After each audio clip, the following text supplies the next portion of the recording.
One of the most common questions that you see on the internet about setting up suspension and lowering cars is, can you put a lowered spring on a factory shock? So we thought we would ask an expert. This is Andre, how you doing? Good, He's mate. from DNA Autosport. They set up race cars. They make cars fast. That is what they do for a living. What's the deal? Lowered springs. Lowered springs. So obviously initially the kit that you buy in the first place, as long as it is from a reputable brand designed well, you usually don't have an issue, right? A lot of cars from factory will come out with a twin tube or an emulsion shock or something like that, which allows a fair bit of shock travel. Yep. So if you're typically lowering your car by that 30 mil, 25, 30 mil kind of window, I would say you really won't see too many issues or any issues at all, to be fair. Yep. Some cars, however, they do have electronic dampers, and those electronic dampers will rely on the ride height sensors, the position of the ride height sensors. So some cars, again, hard to say which ones, but depending on the car itself, if you do lower it that 30 mil, the car might think it's in compression all the time. Okay. So essentially, the onboard system or the control units will tell that shock absorber that it needs to soften itself up, or it needs to stiffen itself up, for example. So yes. You never know how each car will react differently, but you might throw it out by lowering the car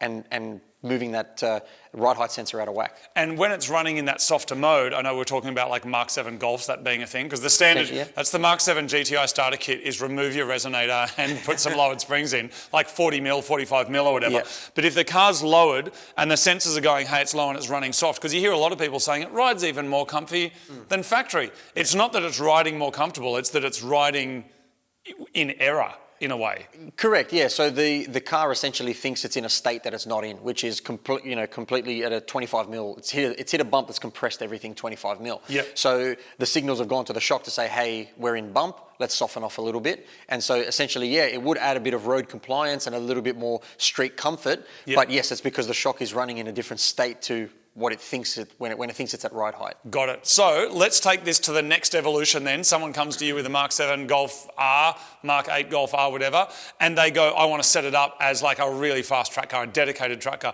What changes in the setup then? Or that whole system goes and you replace with coilovers, or you try and defeat it with some electro wizardry? Like what happens then? Sure, like obviously it always comes down to the budget, because to achieve the best result, you would remove those factory dampers.